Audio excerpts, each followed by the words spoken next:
Assalamualaikum warahmatullahi wabarakatuh.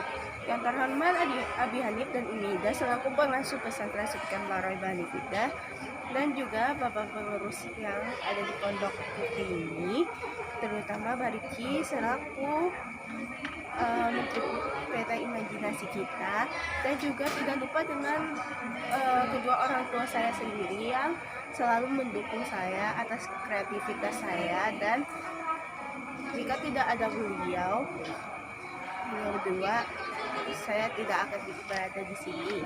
Dan juga teman sekelompok yang didampingi oleh Mbak Ida, yang terdiri oleh Mbak Minti, Mbak Zawa, dan Mbak Anit, dan teman-teman sepondok yang bahagia semuanya. Nah, hari ini saya akan mempresentasikan pelajaran sejarah mengenai kerajaan Hindu Buddha di Nusantara. Nah,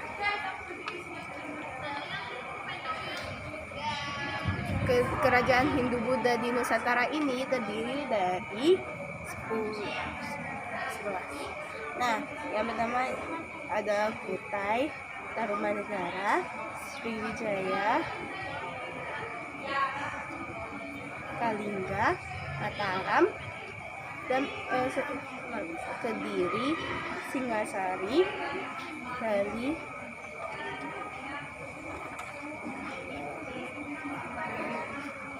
dan Majapahit. Nah, jadi yang pertama adalah Kerajaan Kutai. Kerajaan Kutai ini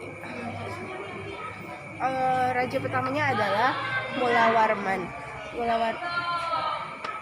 Dan ini termasuk pertama kali mereka memakai bahasa Sanskerta. Nah, yang kedua ini adalah Kerajaan Tarumanegara. Jadi ditemukan prasasti di daerah Jawa Barat yang menggunakan tulisan Pallawa.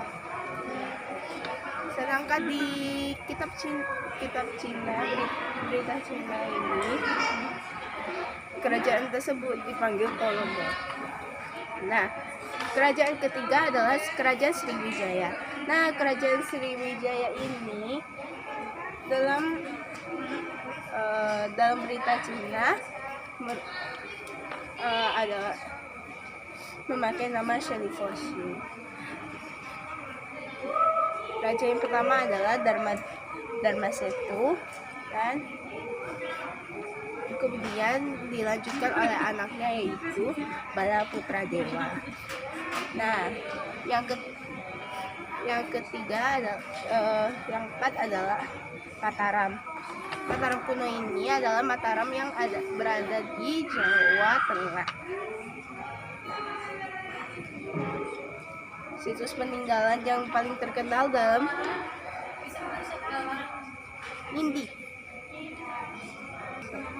Nah, terus situs yang paling terkenal dalam kerajaan ini adalah Candi Prambanan. Nah, yang dipimpin oleh raja yang pertama itu Raja Sana. Nah, kemudian ada pun Mataram yang berada di Jawa Timur. Nah, jadi dikuasai oleh Pu Sindok, dan ketika Pu Sindok mengangkat dilanjutkan dengan Dharmawangsa, dan kemudian ada Erlangga, dan kemudian kerajaan Kediri. Raja pertama adalah Garasakan, yang kedua adalah Ratu Sirikan. Nah, kemudian ada pun kerajaan Singasari yang pembinanya adalah Ken Arok, dan kemudian dibunuh oleh Anusapati. Akhirnya Anusapati yang menguasai kerajaan Singasari tersebut, dan kemudian Anusapati dibunuh oleh Tohjaya. Tohjaya ini merupakan anak dari Ken Arok, dan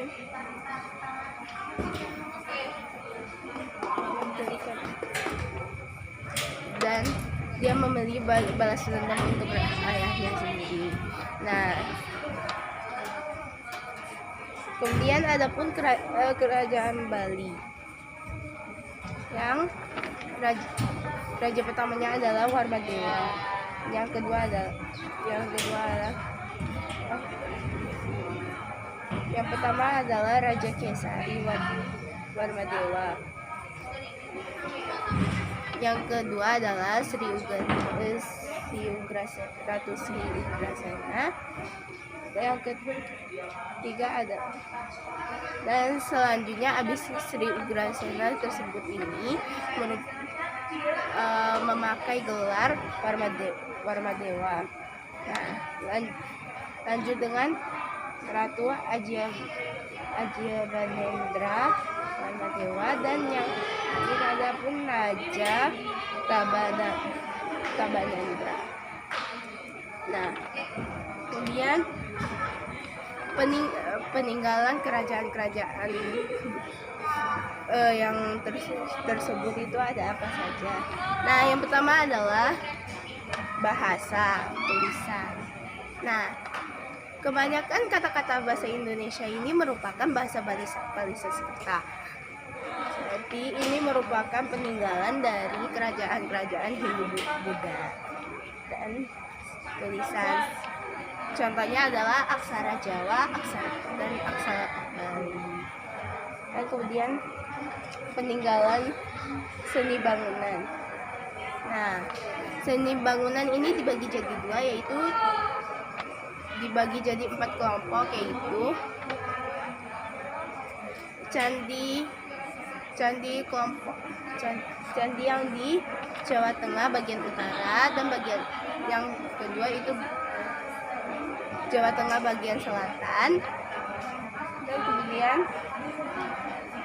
candi yang berada di Jawa Timur, dan yang keempat adalah candi yang ada di luar Jawa. Dan kemudian kita juga dapat peninggalan filsafat dan kepercayaan. Kepercayaan tersebut merupakan religi atau agama. Jadi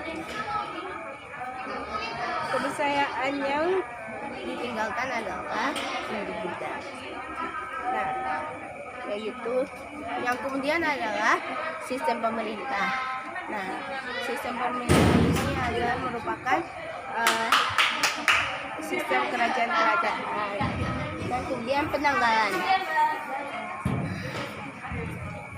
Jadi kita dapat penanggalan Saka. Dan yang terakhir adalah seni ukir pahat. Nah, seni ukir pahat ini kebanyakan ada di candi-candi, merupakan adaptasi antara kepercayaan orang Indo sendiri dan tradisi orang-orang, dan merupakan digabung dengan tradisi orang Indonesia asli. Nah, jadi hikmah yang saya dapatkan hari ini adalah saya dapat belajar kerajaan-kerajaan Hindu-Buddha yang ada di Nusantara. Sekian dari saya. Wassalamualaikum warahmatullahi wabarakatuh.